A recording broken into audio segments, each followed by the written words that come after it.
નમસ્કાર બધા મજામાં હશો. તો આજે આપણે થોડાક પ્રશ્નોત્તરી આપણે કરશું. ક્વેશ્ચન MCQ બેઝ હશે. 10 પ્રશ્નો હશે જે આપણે ખાલી પાચન તંત્ર વિશેના પ્રશ્નો વિશે આપણે જાણીશું. તો આ ચેનલને જેમ બને એમ સબસ્ક્રાઈબ અને બેલ આઇકોન ઉપર તમે ક્લિક કરી અને આગળના પહેલા પ્રશ્ન વિશે આપણે માહિતી મેળવીશું. તો સૌપ્રથમ પહેલો પ્રશ્ન છે, પાચન પ્રક્રિયા ક્યાંથી શરૂ થાય છે? ચલો, પાચન પ્રક્રિયા ક્યાંથી શરૂ થાય? જવાબ બધાને ખબર જ હોય.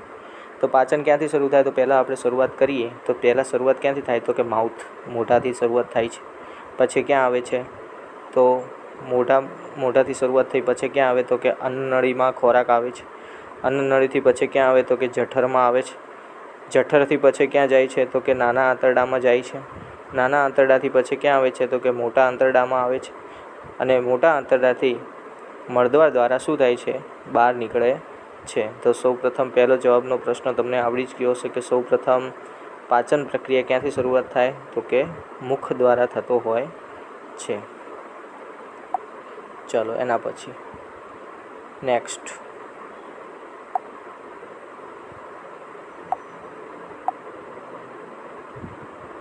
બીજો પ્રશ્ન છે આપણી જોડે, લાળમાં કયું એન્ઝાઇમ હોય છે?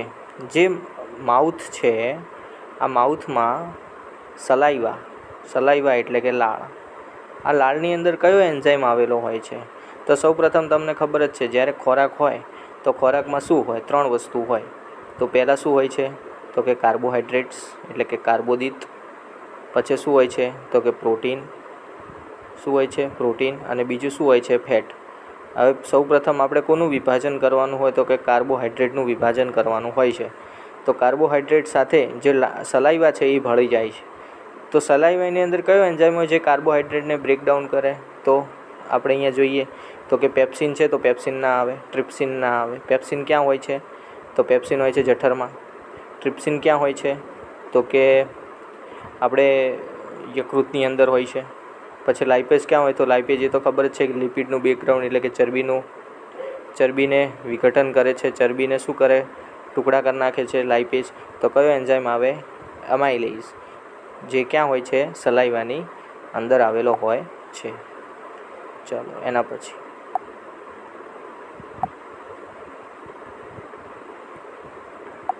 ખોરાક પેટમાં કેટલા સમય રહે છે?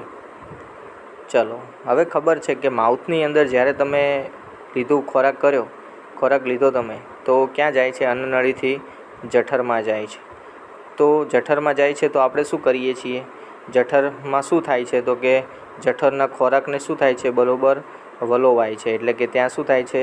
તેનું જેટલા આપણે એન્ઝાઇમ છે એના ઉપર જઠરની અંદર આવેલો HCl એટલે કે હાઇડ્રોક્લોરિક એસિડ એની સાથે પ્રક્રિયા કરે છે અને ખોરાકને શું કરે છે? ઝડપી એવો પચે, આગળ પ્રોસેસ જાય એ રીતે એનું શું કરે છે? અલગ અલગ પાર્ટની અંદર ડિવાઈડ કરે છે. તો કેટલા સમય સુધી રહેતો હોય છે? તો કે 3 થી 4 કલાક સુધી ક્યાં રહે છે? તો કે જઠરમાં રહે છે. ચલો, નેક્સ્ટ. ચલો, આગળ વાત કરી આપણે એ પ્રમાણે પેટમાં કયો એસિડ આવેલો હોય છે? તો કયો હોય છે? Hydrochloric acid. કયો? HCl, હાઇડ્રોક્લોરિક એસિડ, જે ખોરાકને પચાવવામાં અને જીવાણુઓને નાશ કરવામાં મદદરૂપ થાય છે. ચલો, નેક્સ્ટ. યકૃત શું ઉત્પન્ન કરે છે? ચલો, 5મો પ્રશ્ન, યકૃત શું ઉત્પન્ન કરે છે? ઇન્સ્યુલિન, પિત્તરસ, લાળ કે ગેસ્ટ્રિક રસ? 4 ઓપ્શનનો જવાબ આપણે પહેલાં વિગતવાર સમજીએ. તો ઇન્સ્યુલિન કોણ સિક્રેટ કરે? તો કે ખબર જ છે, પેન્ક્રિયાસ. કોણ છે? પેન્ક્રિયાસ, જેને આપણે ગુજરાતીમાં કહેવાય સ્વાદુપિંડ.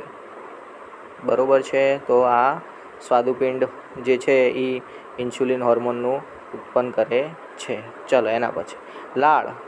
તો આ તો સલાઈવા કોણ ઉત્પન્ન કરે? સલાઈવરી ગ્લેન્ડ. બરાબર. તો મોઢામાંથી ઉત્પન્ન થતું હોય છે, મોઢામાં હોય છે. ચલો, ગેસ્ટ્રિક રસ એટલે હાઇડ્રોક્લોરિક એસિડ. બરાબર. જઠર રસ કહેવાય એને. તો જઠર રસ કોણ ઉત્પન્ન કરે? જઠર. તો આ એ જવાબ ખબર જ છે. કોણ ઉત્પન્ન કરે? જઠર. તો કોણ વધ્યું? પિત્તરસ. પિત્ત ક્યાં હોય છે? પિત્ત તો કે લીવર. લીવરમાંથી ઉત્પન્ન થતું હોય છે. લીવર એટલે યકૃત. તો શું આવશે? પિત્ત. ચલો એના પછી પિત્તરસ કયા સંગ્રહિત થાય છે? ચલો પિત્તરસ જે છે કોણ સિક્રેટ કરે? લીવર. કોણ સિક્રેટ કરે છે? લીવર, યકૃત. હવે લીવર સિક્રેટ કરતું હોય તો જમા ક્યાં થાય? તો જમા ક્યાં થાય છે? પિત્તાશયમાં. ક્યાં જમા થાય છે? પિત્તાશયમાં. બરોબર. ચલો પેટમાં જમા થાય તો કે ના. અગ્નાશયમાં જમા થાય તો કે ના.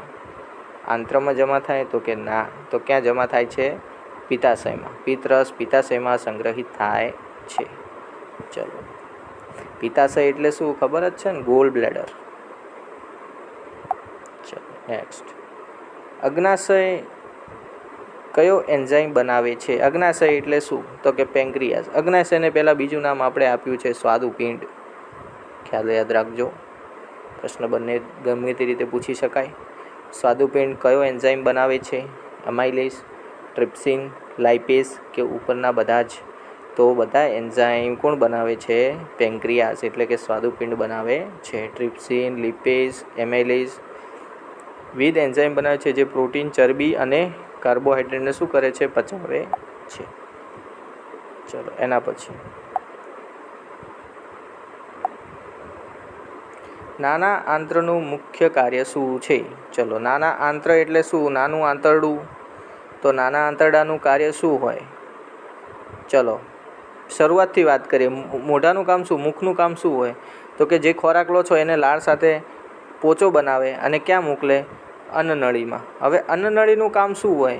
અન્નનળી જે છે એ ખોરાકને લઈ અને જઠરમાં મોકલે છે. જઠરની અંદર જે છે એ જઠરમાં શું થાય છે? તો કે ખોરાકનું શું થાય છે? વલોવાય છે. ખોરાક શું થાય છે? વલોવાય છે. ખોરાક વલોવાઈ ગયા પછી ક્યાં આવે? નાના આંતરડામાં. તો નાના આંતરડામાં શું હોય? તો કે નાના આંતરડામાં જેટલા પોષક તત્વો બાકી રહ્યા હોય એનું શોષણ થાય છે. તો નાના આંતરડામાં શું થાય? પોષક તત્વોનું શોષણ થાય છે.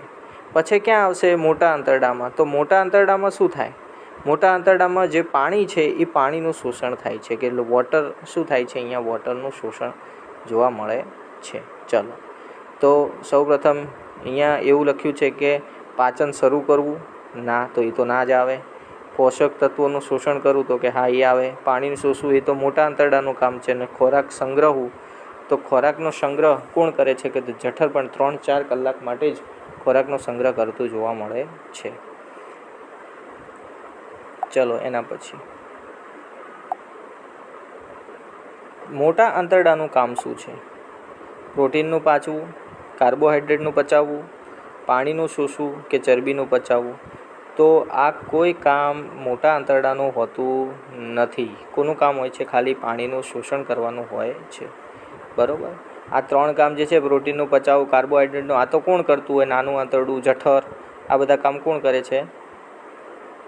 તો જઠર અને નાના આંતરડું કરતું હોય છે. ચલો એના પછી પાચન પ્રણાલીનો સૌથી લાંબો ભાગ કયો? એટલે કે સૌ પ્રથમ એવું પૂછે છે કે તમે પાચન પ્રણાલી જે પાચન થયું છે એનો સૌથી લાંબો ભાગ કયો હોય છે? એટલે કે જ્યાં આગળ ખોરાક લાંબા સમય સુધી ત્યાં પડ્યું રહે છે. ચલો પેટ. તો પેટ તો એવું તો કોઈ ઓર્ગન છે નહીં. નાનું આંતરડું, મોટું આંતરડું કે મોઢું? તો મોઢામાં તો ખબર જ છે, જ્યારે લીધું એટલે ફટાફટ પાચન થઈ જ ગયું કારણ કે ગળવા બેહો એટલે. ચલો એના પછી આવે છે મોટું આંતરડું. તો મોટા આંતરડામાં તો ડાયરેક્ટ જ્યાં છે ત્યાં તો શું પાણીનું શોષણ કરી અભિશોષણ થઈને જે છે એ મળદ્વાર દ્વારા બહાર નીકળી જાય છે. તો એ તો આવે ના. ચલો પેટ એટલે કે સ્ટમક, જે જઠર છે, જઠર તો ખાલી 3-4 કલાક માટે જ રાખે છે. પણ જે નાનું આંતરડું છે એ કેવું છે? લાંબુ છે. કેટલા મીટર લાંબુ છે? લગભગ 6 મીટર જેટલું લાંબુ છે. તો ખોરાક આવતા આવતા આવતા આવતા જે આખી બધી પ્રણાલી પૂરી થઈ જાય, મોટા આંતરડામાં શરૂઆત થઈ જાય ત્યાં સુધી તો ક્યાં રહે છે ખોરાક? તો કે મોટા આંતરડામાં. તો શું આવશે? અરે નાના આંતરડામાં. તો જવાબ શું આવે? નાનું આંતરડું. ચલો આઈ હોપ તમને ખ્યાલ પડી ગયો હશે. Thank you very much. મળીશું આપણે નવા એવા બીજા કોઈ MCQ સાથે. ચલો, થેન્ક યુ.